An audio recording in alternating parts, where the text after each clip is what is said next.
오늘은 조금 이색적인 제목을 가지고 설교를 하게 되겠습니다.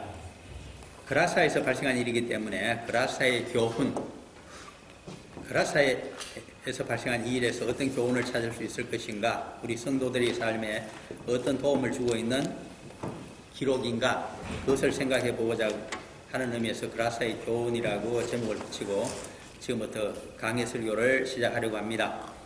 먼저 26절에 보면 본문입니다. 누가복음 제8장 26절, 그들이 갈릴리 맞은편 그라사인의 땅에 이르러라고 기록을 하고 있습니다.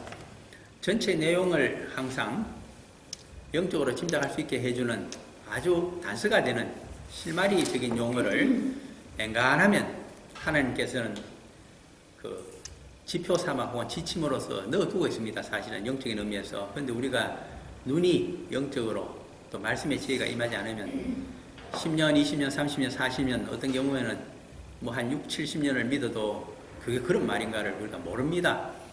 열쇠가 있어야 문을 열고 들어갈 수가 있는데 이 열쇠 키가 참 중요하죠. 지금 의사 누가가 적고 있는 누가복음 제8장 26절에서 우리가 읽었는 39절까지는 한 단락입니다. 하나의 이야기입니다. 에피소드가 있죠. 그런데 무슨 이야기를 하고 싶은가 하는 것에 대한 열쇠가 어디 들어있느냐, 놀랍게도 26절 방금 읽었는 그 속에 들어있었습니다. 그들이 갈릴리 맞은편 그라사인의 땅에 이르러, 이렇게 이야기를 시작하는데 딱 하나 열쇠를 숨겨놨습니다. 열쇠가 여러 개 있을 수도 있지만은 제가 찾아본 열쇠는 하나입니다. 여러분들은 나중에 많이 찾길 바랍니다. 무엇일까요? 이 용어는 사용하지 아니해도 됩니다. 사실 26절에서 전혀 필요 없는 것으로 보이는 용어가 딱 하나 있습니다. 제가 지금 읽어드릴 테니까 말이 되는지 안 되는지를 보십시오. 그들이 갈릴리 그라사인의 땅에 이르러. 될까요? 안 될까요? 됩니다. 그라사가 어디냐 하니까 갈릴리 호수 동남쪽에 위치하는 호안에서 별로 멀지 않은 데이기 때문에 그 역시 갈릴리 그라사인의 땅이라고 해도 얘기는 됩니다. 그런데 의도적인지 성령의 감동인지 맞은편이라는 용어를 아프지 사이트 하나를 집어넣었습니다. 거기에 의미가 있다는 겁니다. 이 전체 문단을 이해할 수 있는 하나의 키를 맞은편이란 말에 집어넣었다. 그 의미가 과연 무엇일까? 이제 그걸 추적해야 됩니다. 영적인 무한한 상상력과 이 추적을 해야 되는데, 맞은편이라고 하는 것은 대각선이라는 뜻입니다. 그러면 지도를 놓고서 갈릴리 호수 지도를 놓고 동남쪽 호안에 위치하고 있는 그라사와 대각선으로 쫙 올라가게 되면 동남이기 때문에 이거는 서북입니다. 갈릴리 호수 서북 쪽에 유명한 마을이 하나 있습니다. 그라사에서 보면 딱 맞은편. 무엇일까요? 그것이 여러 번 성경에 등장합니다. 특히 의사 누가는 정확하게 그 지명을 좋아해서 적고 있습니다. 예수님께서 누가복음에 의하면 처음으로 제자를 모집하신 장소가 바로 그 장소입니다. 서민 유대인들 가운데 거기서 어루 작업을 하고 물고기를 어시장에 갖다가 파는 곳이 바로 게네사렛인데, 거기가 유명하기 때문에 어부들은 갈릴리 호수를 게네사렛 호수라고 불렀다고 말하고 있습니다. 누가복음 어디에 있을까요? 이제 처음으로 제자들을 모집하는 것이 누가복음 5장에 있습니다. 5장 1절 그래서 보시면 압니다. 이 맞은편의 의미가 거기 있구나. 그라사 맞은편을 지금 얘기하는구나. 같은 누가복음 5장 1절입니다. 읽어볼까요? 무리가 몰려와서 하나님의 말씀을 들을새 예수는 게네사렛 호숫가에 서서. 아멘. 자, 게네사렛이라는 지명하고 그라사라는 지명을 상호 대조하고 있습니다. 비교를 하고 있습니다. 조금 뭐 유식하게 영어 문자 하나 갖다 쓰면 이걸 mutual contrast, comparison을 하는데, 비교를 하는데 서로 대칭되는 것을 가지고 의미를 대조적으로 파악하는 기법입니다. 그것을 여기다 집어넣고 있는데 어떤 의미들이 드러나는가를 이제 생각해 봅니다. 우선 게네사렛은 갈릴리의 그러니까 서편에 있죠. 유대인들이 많이 살고 유대인들이 몰려서 어시장을 형성하고 있는 서민 유대인들의 마을입니다. 반대로 대칭을 이루고 있는 그라사는 이방인들의 마을입니다. 저기는 서민 유대인들이 살고 있는 데고 서북 쪽은, 그라사에는 이방인인 헬라인들이 살고 있는 마을입니다. 그러므로 첫 번째 의미는 선민과 이방인을 마주 대조하기를 지금 원한다. 무엇으로 대조를 할까? 그 대조하는 용어들이 그 다음에 나오고 있습니다. 이 문장 속에, 기록 속에. 그것을 우리가 주안점을 둬야 됩니다. 27절에 보면 첫 번째 이렇게 대조를 한다고 합니다. 의사누가는 귀신 들린 자. 그 다음에 귀신 얘기가 쭉 나오는데 어느 정도의 귀신인가? 하도 귀신이 많이 한 사람에게 들어가 있어서 이걸 많은 때 한 2,000명 명이라고 해서 그렇습니다. 귀신 한 2,000 한꺼번에 들어가기 때문에 이걸 군대로 봅니다. 연대병력 됩니까? 예. 군대 중에 한 연대병력이 그 속에 들어가 있습니다. 한 사람 속에. 그러니까 얼마나 참혹하겠어요. 그러므로 의사누가가 하고 싶은 이야기는 이방인 땅에 가면, 헬라인들의 땅에 가면 귀신이 득식을 거린다. 의사누가가 지금 표현하고 있는 겁니다. 너희들이 귀신과 더불어 살아가고 있구나. 하나님의 영을 메시지 않고 성령님과 더불어 살아가지 않으면 귀신과 더불어 살아가며 이방인이 된다. 그라사인의 꼴이 난다. 이것을 지금 얘기해 주고 있는 대목입니다. 여기가 정신 차려서 들여다보게 되면 두 번째, 그라사인의 땅에서는 이방인 가운데도 문명인들이 살고 있습니다. 헬라 세계에 속하기 때문입니다. 자신들이 소아시아, 시리아, 애국, 그리스, 이태리 등지에서 가장 문명이 높고 학문이 있는 데가 바로 철학을 하는 그리스입니다. 그리스의 알렉산더 대왕이 천하를 평정했습니다. 그리고 그리스의 수준 높은 문명이 철학과 학문, 과학이 전수가 되었습니다. 하나의 헬라 세계를 만든 겁니다. 지금. 그러므로 헬라인이라고 하면 미개한 사람들이 아닙니다. 학문을 하고 철학을 하고 최고의 지식인들이란 뜻입니다. 이 사람들이 그라사 지역에 살고 있었다. 그래서 헬레니즘이 무엇인가를 보여주는 것이 그라사입니다. 반면에 게네사렛은 서양에는 크게 두 개의 학문의 조류가 있습니다. 하나가 헬레니즘이라면 또 하나는 헤브라이즘입니다. 헤브라이즘을 보여주는 것이 게네사렛이다. 이 헬레니즘과 헤브라이즘의 차이가 무엇인지를 오늘 본문 가운데 들어있습니다. 못 찾으셔서 그렇지 영안이 열리지 않아서 지금 모르시잖아요. 학문은 이런 것을 분석하는 건데 학문도 잘 안 하셨기 때문에 우리가 이해를 못해서 그렇습니다. 첫째, 귀신이 이방 세계를 영적으로 보면 득실을 거린다.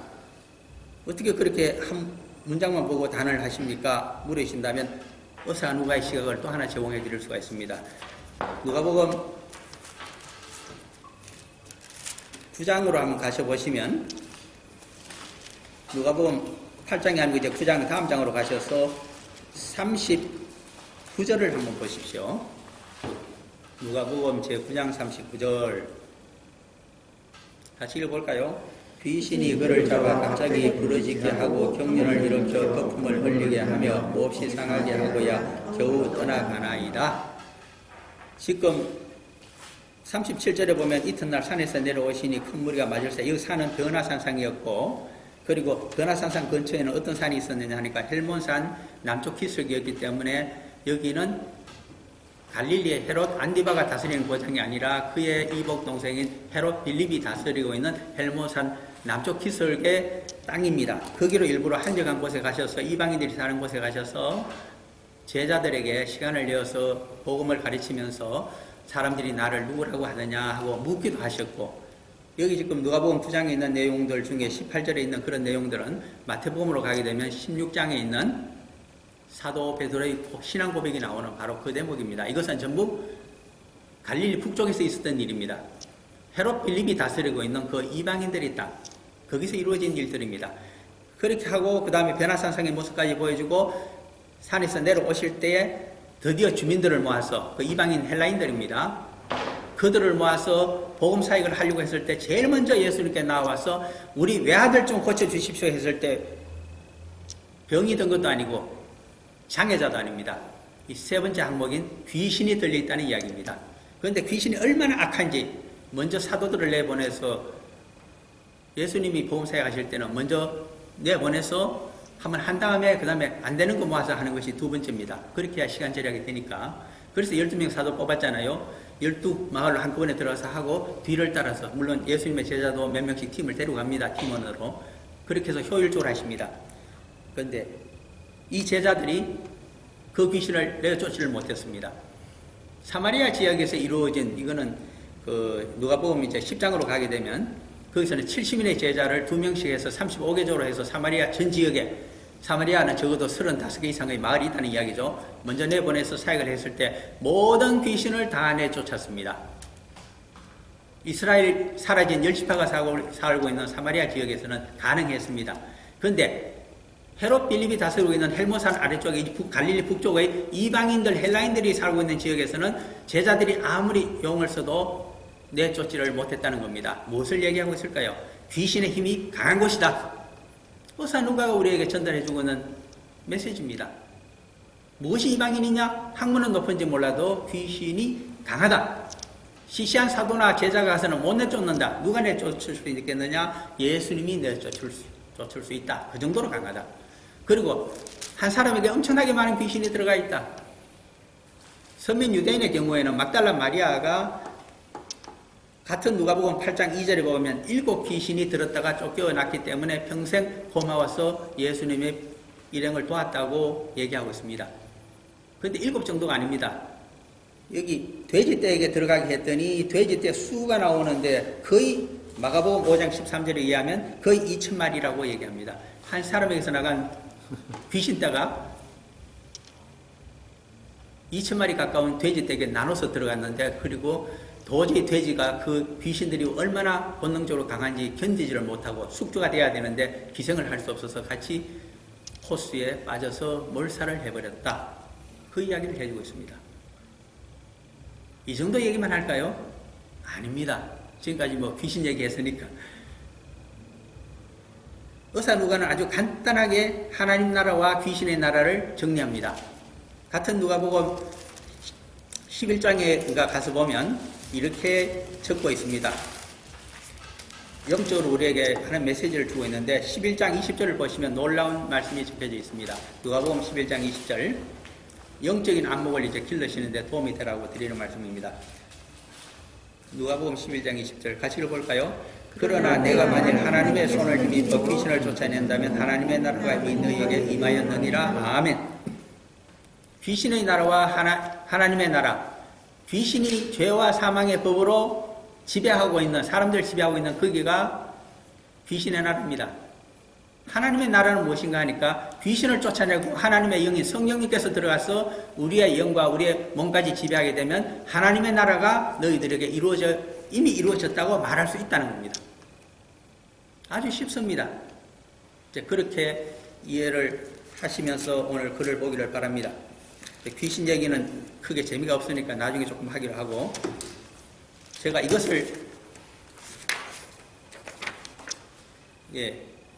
카톡으로 보내드렸더니 이거하고 오늘 설교 말씀은 그라사에서 발생한 일하고 무슨 상관이 있겠는가 말씀하셨는데 이거 중요합니다.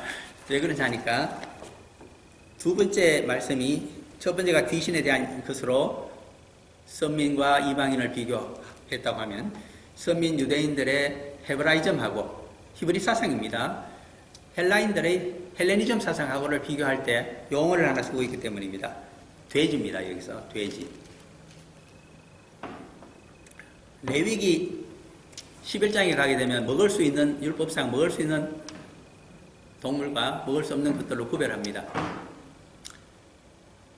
육해공문 중에 이제 육군에 대한, 들짐승에 대한 이야기만 해보게 되면 먹을 수 있는 것은 두 가지 항목이 맞아야 됩니다. 첫째, 굽이 갈라져 있어야 됩니다.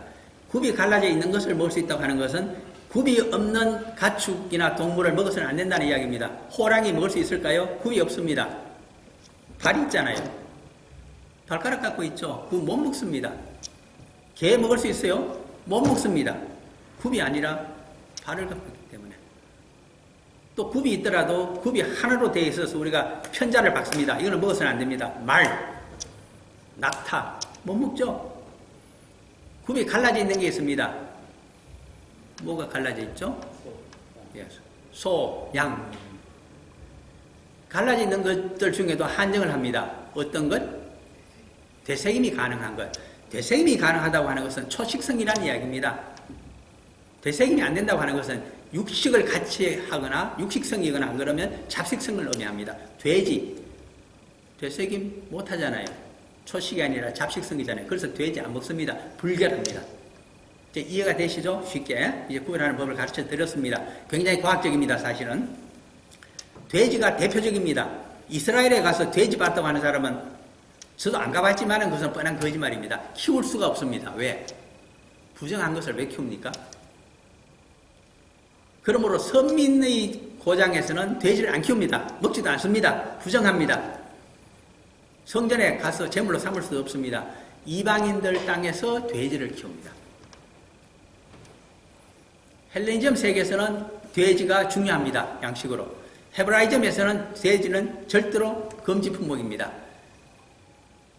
그런데 이 돼지를 가지고 헤브라이즘의 여호와 하나님을 멸시한 사건이 발생합니다. 주전 167년입니다. 그때 시리아의 왕중왕이었던 안티오쿠스 4세입니다. 이 안티오쿠스 4세가 170년경에 부터 맹위를 떨치기 시작한 왕인데 그는 전쟁에도 능해서 자신의 그 위에 선대였던 안티오쿠스 3세가 사실은 유명합니다. 이 4세보다는 3세 때는 어떤 일이 있었느냐 하니까 그때가 주전 한 190년대 전후해서 애굽을 쳤습니다. 안티오쿠스 3세가 성공적이었습니다. 그러자 이 안티오쿠스 3세는 주전 192년경에 로마와 한판 붙자고 이제는 그리스와 소아시아, 오늘 터키죠. 이것을 걸어놓고 전쟁을 했습니다. 누가 먹느냐 이제는. 너가 동진하느냐 내가 서진을 하느냐 갖고 했는데 불행하게도 주전 192년에서 전쟁을 쳤다가 188년이 되자 패배했습니다. 안티오쿠스 3세가. 그래서 마케도니아와 그리스와 소아시아가 전부 로마에 넘어가게 됩니다. 로마는 이제 남하를 하게 되면 시리아 본토와 그리고 해변길로 내려오게 되면 페니키아, 옛날 페니키아 땅과 그리고 이스라엘까지 가나안 땅까지 전부 집어삼킬 수 있는 위협이 도달했습니다. 안티오쿠스가 죽고 안티오쿠스 나중에 4세가 등장하게 되니까 이 사람은 그러므로 급선무가 바로 동진하는 로마를 막아야 되는 것이 자신의 최고의 시급한 일입니다. 그것을 막기 위해서 내건 것이 헬레니즘으로 자신의 모든 영역을 통치하려고 했습니다. 첫째, 시리아의 영토가 어딜까요? 시리아, 요르단 문으로 다 들어갑니다. 그리고 메소포타미아 지역이 다 포함됩니다. 그리고 중요한 것은 이란도 들어가고 이란 밑에 있는 파키스탄까지 전부 복속이 되어 있는 상태입니다. 엄청난 땅을 갖고 있었습니다.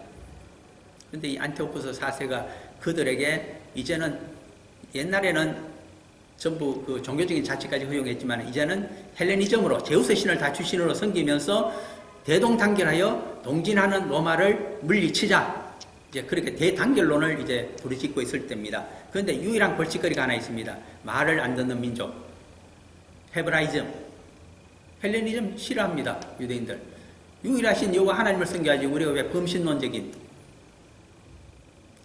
헬레니즘을 섬기는가. 제우스 신이라고 해봐야 절대 창조 신이 아니었기 때문입니다. 그러자 더 강요합니다. 안티오쿠스가 뭐라고 강요합니까? 나를 황제로 섬겨라. 현인신으로 섬겨라. 에피파니가 본래 현인신이라는 뜻인데 그래서 안티오쿠스 에피파니스라고 부릅니다. 그 사람을 별명을. 그런데도 말을 안 듣습니다. 그래서 아예 애굽에 갔다가 전쟁에서 졌습니다. 화가 났습니다. 그래서 우리 옛말에 있잖아요. 종로에 가서 빰 맞고 어디 가서 화풀이 한다고. 그래서 이스라엘로 돌아가는 길에 들어와서는 아예 돼지를 잡아서 성전으로, 예루살렘 성전으로 갖고 왔습니다. 돼지를 가지고 제사를 드렸습니다. 돼지고기를 삶아서 먹게 했습니다. 제사장들부터. 돼지의 피를 뿌렸습니다. 그리고 제우스 신상을 세웠습니다. 헤브라이즘이 완전히 부정이 된 것입니다. 그것이 돼지입니다. 그랬더니 들고 난 가문이 하나 있습니다. 그는 원래 사독의 집안이 아닙니다. 그러니까 대제사장 집안은 사도의 후손들이 아니고 그냥 평범한 아론의 후손의 반계였습니다. 마따디아라고 하는, 오늘 여기에 나옵니다.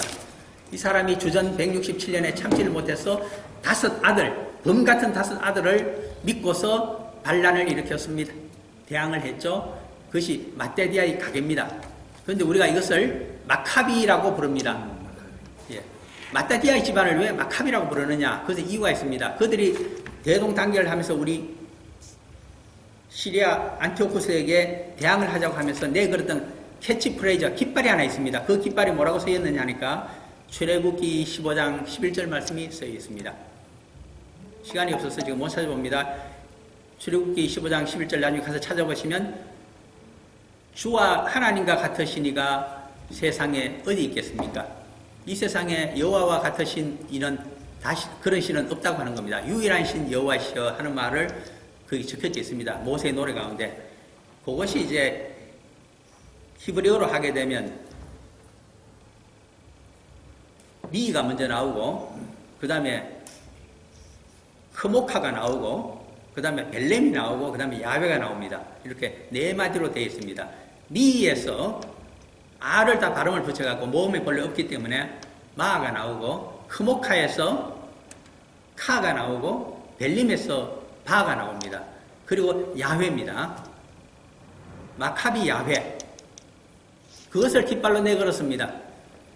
이 세상의 신 중에 우리 여호와 하나님 같은 유일하신 신, 창조의 신이 어디 있습니까? 없다는 얘기입니다. 그러므로 우리는 창조의 신 여호와 하나님을 위해서 우리 목숨을 바치자, 싸우자, 저 헬레니즘을 물리치자, 우리 헤브라이즘에 여호와 하나님이 계시지 않느냐, 그렇게 전쟁을 쳤기 때문에 마카비 전쟁이라고 부르고 있습니다. 그런데 불행하게도 1년간 전쟁하다가 다음에 이 마따디아가 죽었습니다. 독립군을 누가 지휘했을까요? 3번째 아들이 지휘합니다. 그래서 퍼스트가 유다입니다. 가장 용맹했습니다. 가장 전쟁을 잘 쳤습니다. 그도 전사했습니다. 5번째가 굉장히 영리하고 외교도 잘했습니다. 그래서 5번째 조나단이 이어받았다가 20몇 년 동안 전쟁을 치는 사이에 장자도 죽고 4번째도 전부 전사를 하게 됩니다. 유일하게 주전 167년에 전쟁을 시작해서 주전 142년이 되었을 때 한 사람이 남았습니다. 2번째 아들인 시므온입니다. 그가 리더가 됐을 때 대제사장이며 사도의 집안 아니지만 대제사장이며 왕권을 행사합니다. 그래서 하스모니안 왕조를 주전 142년에 시므온이 시작하고 그 아들이 유능했습니다. 그가 요한 힐카누서 1세입니다. 이때 요한 힐카누사 2세가 주변의 국들을 치고 독립을 쟁취하면서 어디까지 쳤느냐 하니까 저기 그리심산, 사마리아 세겜 땅에 있는 그리심산을 쳐들어가서 거기에 성전을 갖고 있던 사마리아인들의 성전을 부숴버린 것이 이 요한 힐카누서 1세입니다. 무엇에 대한 전쟁입니까? 돼지에 대한 전쟁입니다. 그 다음에 여기 오늘 28절을 봅니다. 예수를 보고 부르짖으며 그 앞에 엎드려 큰 소리를 불러 이르되 지극히 높으신 하나님의 아들 예수여 당신이 나와 무슨 상관이 있나이까? 당신께 구하노니 나를 괴롭게 하지 마옵소서 하니, 그냥 읽으면 그럴 수도 있겠다. 귀신이 이제 예수님께 그냥 지나가시고 날 그냥 내버려 두라고. 그런데 이것은 사실 헬레니즘의 깊은 철학적인 사고방식을 그대로 우리에게 보여주는 대목입니다. 헬레니즘의 철학의 가장 기본이 무엇이냐 하니까 영지주의입니다. 원시적인 영지주의는 창조의 신이 없습니다. 지혜의 신이 있었는데 지혜로서 이 세상의 어떤 지혜가, 영적인 지식이, 지혜가 이 물질적인 세상을 만든 겁니다. 그것이 피조된 세상입니다. 그러므로 이 피조된 세상은 영적인 지식과 서로 교통할 수가 없습니다. 이분법적인 사고방식을 갖고 있습니다. 서로 교통이 안 됩니다. 그러나 영적인 것이 실상이고 현실적인 것은, 보이는 물질적인 것은 전부 허상으로 봅니다. 이것은 범신론적인 것이면서 동시에 무신론적인 것이기 때문에 불교적인 사고방식과 일치하고 있습니다. 화엄경, 금강경이 전부 그런 걸 얘기합니다. 그것이 원시적인 영지주의고 헬레니즘 사고방식입니다. 그렇게 두고 보면 지극히 높으신 하나님의 아들 예수여 당신이 나와 무슨 상관이 있나이까? 전혀 별개란 뜻입니다. 영적인 하나님의 아들이라고 하면 물질계를 지배하고 있는 이 세상의 더러운 세상을 지배하고 있는 나 귀신과는 번쩍만쩍하고 지나가야 됩니다. 개입하지를 않는 것이 영지주의의 헬레니즘의 기본입니다. 그런데 헤브라이즘은 특히 우리 주 예수 그리스도의 만민구원과 이 피조세계를 영생구원을 위하여 오신 분이시기 때문에 이것을 용납할 수가 없습니다. 왜 그런가? 사도 바울이 딱 한 문장으로 정리를 해주고 있습니다. 에베소서 4장 6절에 가서 한번 보십시오. 이 가스펠이 헤브라이즘에서 파생되어 나오는 가스펠이 영적인 의미가 무엇인지를 금방 보실 수가 있습니다. 왜 영지주의와 일치될 수가 없고 영지주의를 철학을 뛰어넘고 있는가를 보는 것이 바로 에베소서 4장 6절입니다. 자신 줄 알고 같이 읽어봅니다. 하나님도 한 분이시니 곧 만유의 아버지시라. 만유 위에 계시고 만유를 통일하시고 만유 가운데 계시도다. 삼일체 하나님을 말씀하시는데 만유 위에 계시는 창조주 아버지 하나님 성부입니다. 이것은 오케이. 헬레니즘에도 제우스 신도 있습니다. 그러므로 만유 위에 계시고 영적인 세계만 계시기 때문에 no problem. 문제가 어디 있느냐? 성자 하나님이십니다. 만유를 통일하기 위해서 영적인 세계에서 육신적인 세계로 성육신하여 오셨다는 겁니다. 이것은 도저히 헬레니즘 영지주의에서는 전제할 수가 없고 이해할 수가 없고 납득할 수가 없고 철학적인 사고에서 제외해야 됩니다. 그러므로 이것을 부정합니다. 헬레니즘은 이것을 부정합니다. 그러므로 적그리스도라고 하는 의미가 예수 그리스도의 성육신과 육화된 삶을 부정하는 것이 바로 적그리스도니라고 초대교회에 그렇게 강조하는 이유가 여기에 해당됩니다. 더 헬레니즘이 기가 찬 것은 기독교가 무엇을 얘기하고 있는가? 만유 가운데 계시도다. 성도들에게 인으로 하나님의 영이 와 계신다는 겁니다. 있을 수 없습니다. 영혼이 결별돼야 되는데 그리고 그 영을 살려서 이제는 하나님 나라, 영생의 나라로 그 영계로 들어간다고 합니다. 이것도 있을 수가 없습니다. 그런데 우리 주님의 그리스도는 그것을 얘기합니다. 만민구원이요 영생구원이요 하나님 나라 영계로 함께 영생의 나라로 들어간다는 겁니다. 너희들의 힘과 지혜가 아니라 하나님의 은혜로, 너희들의 회개로, 너희들의 대속의 삶으로. 그러므로 이것이 굿뉴스이기 때문에 온 세상에 전하라고 하는 겁니다. 여기까지 말씀을 드렸습니다. 그리고 29절에 나타나는 본문 누가복음 8장 29절은 얼마나 이 귀신들이 사람을 죄와 사망의 권세로 끌고 들어가는가 하는 모습을 적나라하게 보여줍니다. 영적인 힘이 귀신의 능력으로 나타나기 때문에 쇠사슬에 묶어도 다 끊어버립니다. 쉬운 말로 우리 영적인 접신을 하게 되면 귀신에게 접신이 되면 무당이 뛸 때에 저는 직접 보지는 못했지만 짝두위에 10%는 그 위에서 뜁니다. 우리 같으면 다 절단이 나지만 나지 않습니다. 영적인 능력이 그렇게 무섭습니다. 귀신 들린 자도 다 끊어버립니다. 30절. 그래서 이게 뭐냐? 정체가 군대. 도대체 귀신이 얼마나 들어있는가? 그러면서 31절이 나옵니다. 무적행으로 들어가지 말까 없어서. 무적행은 흑암의 세계면서 그 깊이를 알 수 없는 감옥입니다. 이 무적행은 요한계시록으로 가게 되면 나타납니다. 그리고 흑암의 세계라고 하는 것은 나중에 유다서로 보시면 자신의 자리를 지키지 아니한 타락한 천사들을 흑암에 가두었다고 할 때 무적행이 나타나고 계시록 20장 3절쯤인가 가게 되면 거기 또 무적행에 1000년 동안 마귀를 결박시켜 가두었을 때 이 무적행이 나타납니다. 그러므로 당장 귀신도 잡아서 무적행에 넣을 수 있는 권세를 가진 분이 예수 그리스도 하나님 아들이십니다. 그러므로 거기 들어가기를 싫어했기 때문에 대신 이들이 돼지떼에게 들어가겠다고 해서 허락을 해줬더니 거기로 들어갔습니다. 돼지떼들이 견딜 수가 없습니다. 돼지떼가 왜 동물들이 귀신을 견딜 수 없느냐 하니까 귀신은 영체입니다. 그러므로 영을 갖고 있어야 됩니다. 영이 없습니다. 귀신들에게는 본능밖에 없습니다. 인간은 귀신이 숙주로 가장 선호합니다. 왜? 인간은 영성을 갖고 있기 때문에 심령 속에 들어갈 수가 있지만은 동물들에게 들어가게 되면 견딜 수가 없어서 다 자살로 끝막이게 됩니다. 그러면 다시 튀어나옵니다. 귀신은. 그 다음에 누구를 찾아 들어갈까요? 이것이 이제 여기서 주고 있는 의미입니다. 그라사 지역에 있는 2000명 가까운 사람에게 나눠서 들어갈 수가 있다는 이야기입니다. 거의 마을이 이제는 전멸의 귀신에게 전부 점령될 판입니다. 누가 필요할까요? 축사의 기적. 악한 영을 쫓아내는 큰 능력을 가지신 선지자 예수 그리스도가 이 마을에, 이방인의 마을에 반드시 구원을 얻기 위해서는 필요합니다. 눈에 보입니다.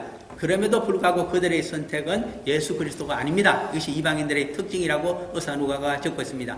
귀신과 더불어 살더라도 경제적인 손실을 견딜 수가 없습니다. 물질주의 사고방식 때문에, 황금 만능 사상 때문에. 그러므로 예수님 구원주 필요 없습니다. 떠나주십시오. 우리는 귀신과 더불어 부를 누리며 살겠습니다. 오늘날 그런 나라들도 많습니다. 그것을 얘기해주는 대목이 쭉 전개가 되어집니다. 그래서 그 길을 예수님께서 떠나십니다. 그런데 놀라운 것이 오늘 마지막 구절입니다. 39절 집으로 돌아가 하나님이 너에게 어떻게 큰 일을 행하셨는지를 말하라 하시니 이것은 군대 귀신이 떠나가고 멀쩡하게 된 그 사람이 제자로 따라 나서겠다고 했을 때 노하십니다. 그저 마을 사람들에게 이야기는 해주라. 아직 복음을 전할 받아들일 마을 사람이 때가 안 됐다고 했는데 이 사람이 견딜 수가 없어서 온 성내에 39절 마지막 대목입니다. 예수 그리스도의 복음과 귀신을 쫓아내시는 놀라운 능력에 대해서 전도를 했습니다. 여기에 그치지 않았습니다. 오늘 같이 읽어본 마가복음 5장 20절에 보면 온 데가볼리 지역에도 전파를 하였더라. 거라사는 갈릴리 동남쪽에 있다고 하면 데가볼리 이방인 헬라인들이 사는 10개의 큰 성읍을 얘기합니다. 그것은 요단강 동쪽 아래쪽에 위치하고 있습니다. 그 10개 부락에 다니면서 전부 전도를 한 사람이 바로 이 사람입니다. 그 덕분에 여기 사람들이 예수 그리스도가 메시아인 줄 알게 되었고 예수 그리스도를 만나게 되면 우리가 구원을 받을 수 있다는 것을 알게 되었습니다. 그 결과 어떤 일들이 발생할까요? 결론적으로 딱 요한복음에 가서 한 절만 보고 제 말씀을 마치겠습니다. 감격적인 말씀이 요한복음에 이 그라사가 주는 마지막 교훈이 거기 적혀져 있습니다.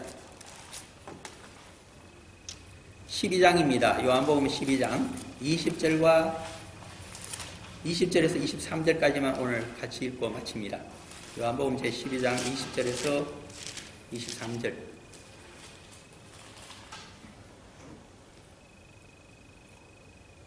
같이 읽습니다. 명절에 예배하러 올라온 사람에게 헬라인 맺이 있는데 그들이 갈릴리 베세다 사람 빌립에게 가서 침례에 이르되 선생이 우리가 예수를 배우고자 하나이다 하니 빌립이 안드레에게 가서 말하고 안드레와 빌립이 예수께 가서 여쭈니 예수께서 대답하여 이르시되 인자가 영광을 얻을 때가 왔도다. 아멘. 여기 헬라인 맺이라고 하면서 12사도 가운데 하필이면 갈릴리 베세다 사람 빌립을 찾아가서 부탁을 했다고 합니다. 빌립은 자기와 친한 친구 같은 베세다 사람 안드레를 찾아가서 이 헬라인의 이야기를 전했습니다. 같은 데서 멀리 떨어지지 않은 바로 그라사에서 온 헬라인으로 보입니다. 누구의 전도를 받아서 이 사람들이 예수를 만나기를 그토록 원했을까요? 바로 귀신 들렸던, 군대 귀신 들렸던 사람이 멀쩡하게 되어서 제자로 따라 나서지는 못했지만은 그 복음적인 사실을 전했기 때문입니다. 그러자 헬라인들이 드디어 때가 되었습니다. 예수님을 찾아왔습니다. 그래서 예수님께서 내가 복음사역한 것이 피드백이 되어서 드디어 리턴해서 돌아오고 있구나 기뻐하시면서 내가 이제는 영광을 얻을 때가 되었다고 하시는 말씀입니다. 영화 제목 가운데 소설 가운데 한 사람의 힘이라고 하는 말이 있습니다. 파워 오브 원. 한 사람의 전파가 이렇게도 큰 하나님께 우리 주님께 영광을 올려드릴 수 있다는 사실을 생각하면서 우리가 깊은 생각을 가지고 나는 그라사에 살고 있는가? 내 사고방식은 아니면 나는 게네사렛에 살고 있는가? 나는 헤브레이즘에 멈춰 있는가? 아니면 나는 가스펠 영생구원, 만민구원으로 나는 살고 있는가를 깊이 생각하시는 여러분들이 되시기를 바랍니다. 잠깐 기도하고 마칩니다. 사랑하는 아버지 하나님